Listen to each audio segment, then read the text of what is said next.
Next, we're gonna call up Sula, who's gonna present her project on the beautiful traditional Oaxacan black clay, Barro Negro. Fun fact, they do not glaze this clay at all. Nope, it's just naturally gorgeous because why wouldn't a piece of clay outshine us all in its beauty?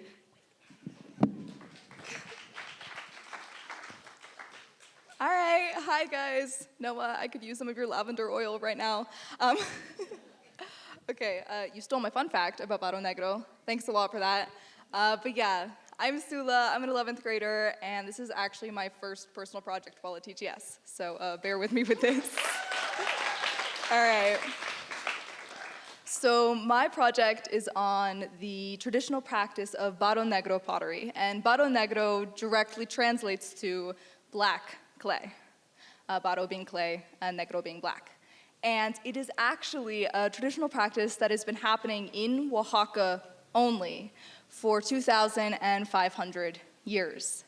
And it originated with the Zapotec people. And we've heard a little bit about the Zapotec from other projects so far today, but I'm gonna go into their history just a little bit. So the Zapotec people are the people who have been in the Oaxaca area for a very long time.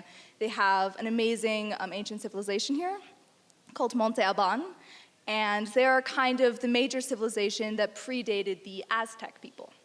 And they started mining Barro Negro, the black clay, from the mountains they lived in when they created Monte Alban. So this Barro Negro practice actually predates Monte Alban. It is pre-Monte Alban era. And Barro Negro has actually been used to trace where the Zapotec people conquered other smaller civilizations because they've excavated these little pieces of the Barro Negro, and since it is found only in Oaxaca, they've known, oh, this is where the Zapotec were. So it has been used to trace history. So, sorry, I just think that's really cool. I'm a little bit of a pottery nerd, so I'm really excited about this. The other thing, as our MCs mentioned about Barro Negro, is that it is black on its own. And so that might not sound super special because we can get pieces of black pottery anywhere, right? You can go to the supermarket, get a black mug. But the thing about this, like I mentioned, it's been going on for 2,500 years, and because of that, it predates the Spanish colonization of the area and actually glazing.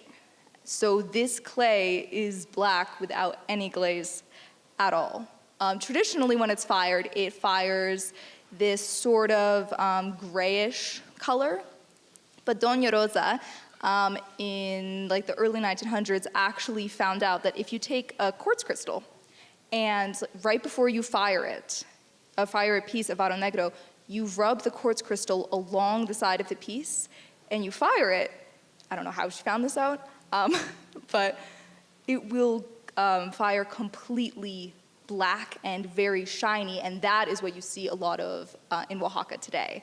And so I ask you, any of you who are here, if you go out onto the street to go to any local like artisan shop, you will find pieces of Barro Negro. It is like an integral part of culture here.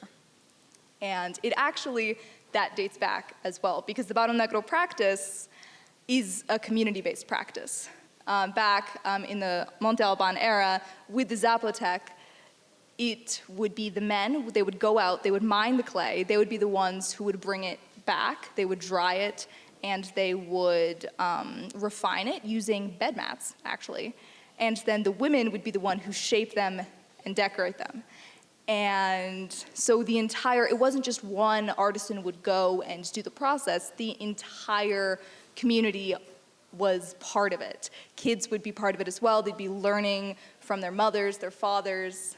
This really is a community-based practice, and that is what makes Barro Negro so special today in Oaxaca, because it is still a representation of community and culture, because this practice, it still happens. I went and I visited a Barro Negro studio for part of my personal project, and they still make the pieces the exact same way, with a traditional Zapotec wheel, which are amazingly complicated to use.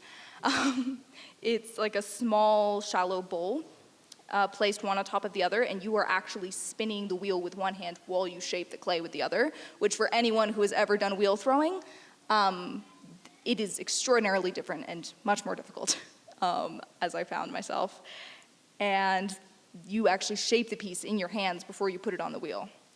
But like this practice is the exact same as it was 2,500 years ago.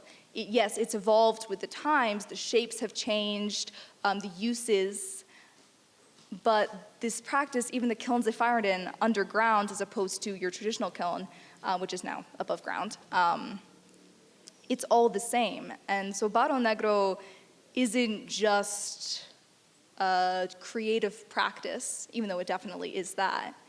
It is also a form of tradition and culture, community, and in a sense, rebellion as well, because even though the Spanish came and they colonized the area, and as we've heard, it impacted many creative forms, Barro Negro has stayed the same for 2,500 years. So, yeah, that's my personal project. Thank you guys so much for listening, and I hope you get to see some while you're in Oaxaca.